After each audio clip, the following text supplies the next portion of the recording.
أنا شفتها وهي خارجة من معبد الكرنك وتحولت لغولة وهجمت على العيال. ولما فتح باب أوضة من الأوض لقى هياكل عظمية وجثث كتير جواها. يا بير املى شعرها كله خنافس وصراصير. ومن تحت السرير شاف راجل عجوز رجليه كانت مسلوخة. فين الولد يما؟ قالت نسي أهله. فات البلد لما الغولة نادت له.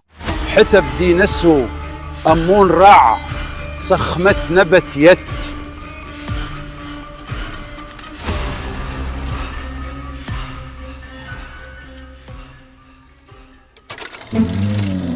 عارفين قصة تمويلة الغولة وابو رجل مسلوخة والسلعوة؟ خليني احكي لكم.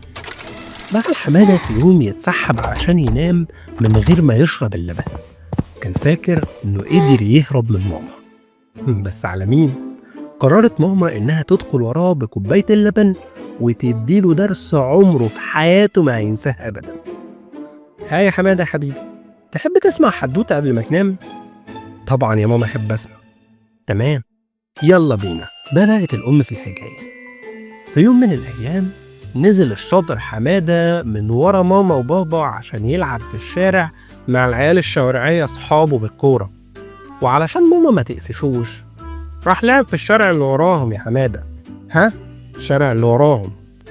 وأثناء ما ماما وبابا كانوا هيتجننوا من القلق، البيه ولا على باله أبدا وعمال يلعب. وهو بيلعب يلاقي في وشه ست عجوزة طيبة بتنادي عليه وتقول له تعالى يا ابني ساعدني وشيل معايا الحاجات دي وطلعهم لفوق. وأول ما طلع مع الست فوق قعدته وقالت له استنى هجيب لك عصير وبسكوت. ولأن الشاطر زفت حمادة بطني وعينه فارغة نسخة من أبوه، هز دماغه زي اللهبل وقال لها ماشي يا طنط هاتي يا طنط.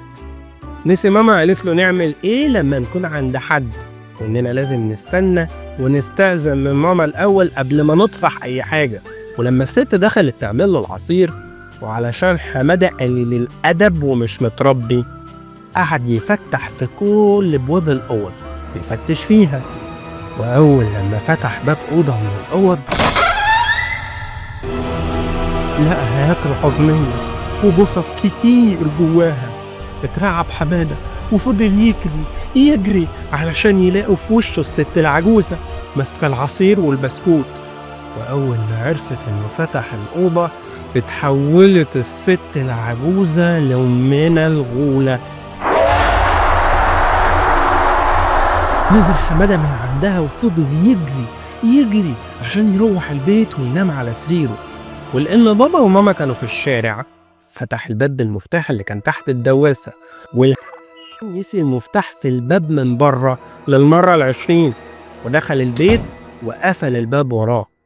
ولما دخل لقى البيت ضلمة بيخوف، جري على السرير واستخبى تحت اللحاف. وبعد لحظات سمع الباب بيتفتح، افتكر انها ماما، بس لا طبعا ما كانتش ماما، ده كان راجل عجوز يخوف وعينه بتلمع في الضلمة.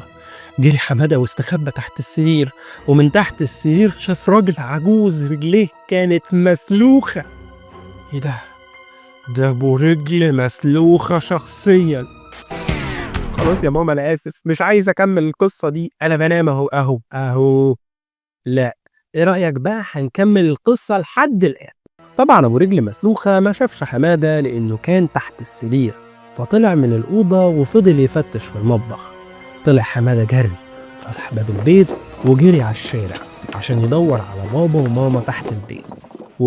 بدل ما يروح يقعد يستنى عند طنط منال زي ما ماما قالت له، ياخد بعضه يجري على الشارع عشان يلاقي في وشه مين؟ السلعوة. والسلعوة دي كلب كبير وعريض وعنده أنياب ومخالب مخيفة ومرعبة. الأطفال الوحشين اللي بينزلوا من البيت من غير ما يعرفوا بابا وماما. ولما شاف حمادة السلعوة فضل يجري وبص وراه لقى أمنا الغولة والسلعوة وبرجل مسلوخة عمالين يجروا وراه.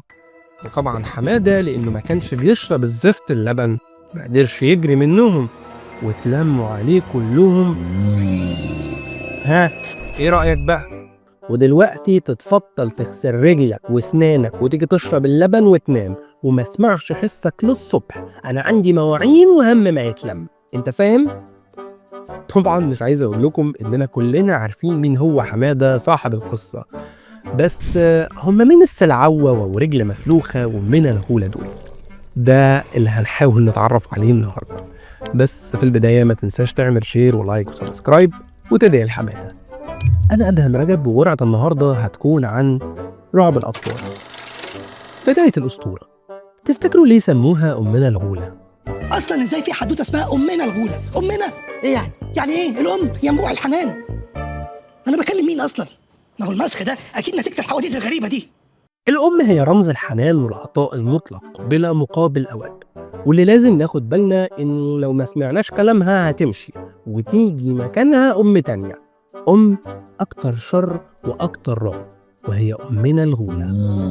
فها نسمع كلام ماما بقى وناكل وننام، ولا تيجي أمنا الغولة؟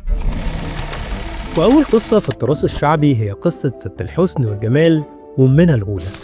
ست الحسن تشبه كتير قصة سندريلا، البنت الغلبانة المسكينة اللي أمها ماتت ومرات أبوها الشريرة مطلعة عينها. بتبدأ القصة بأن مرات الأب الشريرة بتطلب من ست الحسن إنها تروح الغابة علشان تجيب المنخل من الغولة، وهدفها طبعا إن الغولة تاكل البنت. وهي في طريقها بتلاقي راجل طيب بيبيع سمسم، بتهزر معاه شوية والراجل بيديها شوية سمسم بتحطه في جيبها وبتنطلق. وأول ما بتخبط عليها الباب بيتفتح وتقول لها السلام عليكم يا ستنا الغولة. فترد عليها الغولة وتقول لها لولا سلامك سبق كلامك لكلت لحمك قبل عظامك. عاوزة ايه؟ انا جيت عاوزة المنخل، مرات ابويا بعتتني عشان اجيبه. طيب علشان اوافق اديك المنخل لازم تسرحي لي شعري. البنت بتستغرب بس بتمسك المشط وتبدأ تسرح شعر الغولة علشان تتفاجئ إن شعر الغولة مليان أمل ودق وصراصير وحاجات مرعبة ومقززة. فالغولة بتبصلها كده وبتقول لها ها في حاجة ولا إيه؟ لا لا لا طبعا ده انت شعرك جميل، لا تكوني قرفانة من الأمل ولا حاجة. لا لا لا لا أمل إيه؟ أملك حلو قوي يا ستنا الغولة. بتمد البنت ايديها في جيبها وتفتكر السمسم اللي خدته من البياع، تطلعه وتاكل من السمسم وتقول لها حتى بصي اهو. ولما البنت خلصت طلبت منها الغولة تنزل تجيب المنخل من بير سحري. ولما نزلت البنت البير فضلت الغولة تنادي وتقول يا بير يا بير لبسها الحرير، يا بير يا بير املاها بالذهب والجواهر الكتير. وطبعا البنت شكرت الغولة وروحت وهي ملعلطة من الحرير والذهب. مش كده وبس، في الطريق لقت عريس يا ابوي، لقت امير حتة واحدة بيتمشى في الغابة عشان بالصدفة طبعا يلاقيها فيعجب بيها ويقرر يتجوزها. وفي اللحظة دي لما بتوصل الأخبار لمرات أبوها شريرة الحكاية الأصلية بتتجنن مرات الأب وبتقرر إن هي تبعت بنتها عشان تكبش هي كمان من الكنز دوت. روح يا فقرية يا بنت الفقرية رجعي المنخل ده وهاتي جواهر وعريس وتعالي. وطبعا لأن البنت التانية بنت مرات الأب كانت مدلعة دخلت على الغولة من غير ما تقول السلام عليكم. خدي أمي بعتلك المنخل بتاعك أهو، وبقولك إيه أنا كمان عايزة جواهر وحرير زي اللي اديتيها لست الحسن والجمال المعروضة. ردت الغولة وقالت طبعا عينيا، تعرفي بس في الأول تسرحيلي. وأول ما شافت شعر الغولة قرفت وصوتت وفضلت تقول يا إيه القرف ده. وفي اللحظة دي ضحكت الغولة وقالت لها تمام انزلي بقى ودي المنخل مكانه في البير وخدي انت كمان مكافأتك. نزلت البنت وهي فرحانة. فضلت الغولة تقول يا بير يا بير املى راسها تعابين وخنافس كتير، يا بير يا بير املى لبسها كله صراصير. بس كده. ومن عالم الأطفال تعالوا ننطلق شوية لعالم الكبار. بيقول دكتور أحمد خالد توفيق عليه رحمة الله في أسطورة نادي الغيلان الغول هو الشخص الذي يجد سعادته فيما هو مثير للاشمئزاز أو مرضي أو كريه. الغول هو سارق القبور ونابشها. الغول هو روح شريرة أو شيطان يأكل الموتى، وهو مشتق من لفظة غيلة العربية، وهو ما ينقض على الشيء فجأة.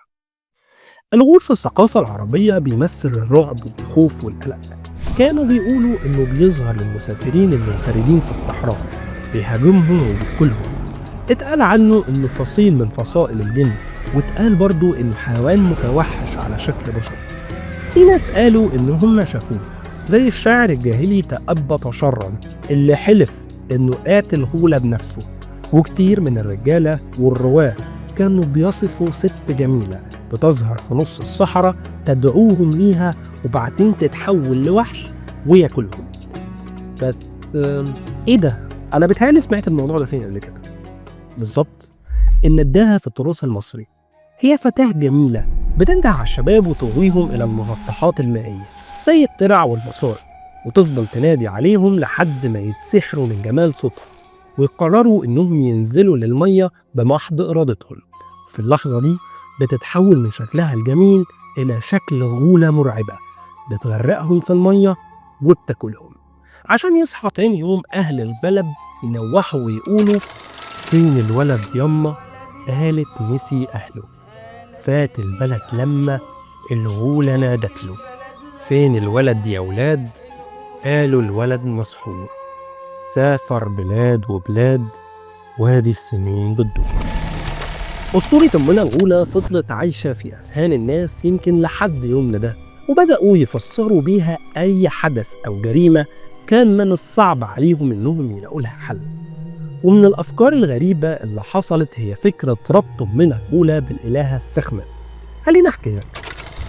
الإلهة سخمت إلهة الحرب والدمار والفزع، وفي نفس الوقت هي إلهة الطب، وهي عين الإله رع وعشيقة الإله بتاح، وهي من تسبب الأمراض وهي من تعالجها.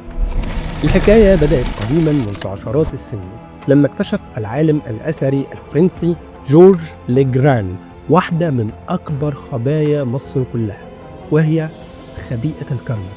ولما أخرجوها من تحت الأرض كان فيها أكتر من 8000 تمثال، وكان في ذات الوقت في 7 أطفال بيلعبوا في أتلة في الكرنك بجوار حائط أثناء الحفر بمعبد الكرنك الأساسي، فسقط الجدار عليهم. فزاد موت الأطفال مع العثور على تمثال للإله سخمت، وده تسبب في تغذية قصة أمنا الغولة اللي بتاكل العيال. شكلها المخيف والمرعب كان سبب في فزع الأهالي، وعلى طول تم الربط ما بينها وما بين أمنا الغولة. انتشرت إشاعات عن أمنا الغولة اللي بتخرج بالليل من معبد الكرنك تاكل العيال الصغيرين. وطبعا احنا ما نتوصاش عشرات الحواديت عن لعنات الفراعنة والناس اللي بيأكدوا انهم شافوا خروجها وشافوها وهي بتاكل العيال. طبعا في اللحظة دي امتنع العمال عن الحفر في المعبد، وتعاملوا مع تماثيل سخمت على انها شر مطلق. الخواجة الفرنسي يا عيني كان بين نارين، مش عارف يكمل حملته ومش عارف يعمل ايه مع العمال. بس في اللحظة دي بتيجي في دماغه خطة جهنمية، ياخد بعضه ويطلع على الكرنك ويمسك في ايده بردية قديمة ويقعد يقول كلام بالهيروغليفي ويعلق صوته جامد: حتب دي نسو أمون رع سخمت نبت يت. وبعد ما يخلص بيطلع على العمال ويقول لهم: أنا عملت تعويذة سحرية على أمنا الغولة وحرقتها وخليتها تلزم مكانها. وفي النهاية طبعا بيقتنع العمال إن الخواجة أبطل سحر الغولة، وبتنتهي القصة دي بشكلها الحالي عشان بعد شوية تتولد من رحم الأسطورة دي أسطورة تانية، وهي إن زي ما سخمت من الغولة بتاخد العيال، هي كمان عندها القدرة إنها تجيبهم. فبقى الستات تروح عند تمثال سخمت تتبارك بيه وتطلب منه الأطفال. ومن القصص الطريفة اللي اشتهرت قصة عن راجل اتجوز 1 و2 و3 و4، وكل مرة ياخد الست ويروح يوديها عند تمثال سخمت علشان تحمل، وفي كل مرة ما كانش فيه ولا واحدة من مراتاته بتحمل، عشان يقرر في النهاية انه يجيب فاس ويروح يكسر تمثال سخمت. بس كده، ده كل اللي كان عندنا عن موضوع من الغولة. امال فين السلعوة وابو رجل مسلوخة؟ لا، دول هيكونوا الحلقة الجاية بقى ان شاء الله. وفي النهاية مش حابب انظر او اقول ايه الصح وايه الغلط في التربية، ولكن الأكيد إن الحواديت والقصص شيء مهم جدا، وبتكون أفكار ومعتقدات أولادكم، وبتزود من ارتباطهم بيكم وحبهم ليكم. وبدل ما نحكي لأولادنا عن قصص غولة لازم نخاف منها أو بطل خارق غير حقيقي عايزين ولادنا يبقوا زيه، احكوا لأولادكم عن الأبطال الحقيقيين، أبطال في الماضي صنعوا الوعي والمجد والعزة، وأبطال في الحاضر لسه بيدافعوا عن كرامتهم وعزهم وأرضهم. بس كده. لو مهتم بالنوع ده من الحواديت اعمل شير ولايك وسبسكرايب، واستنى الحلقة الجاية علشان تسمع بقية الحواديت. دمتم في أمان الله، وبعيد عن أمنا الغولة ورجل مسلوخة والسلعوة.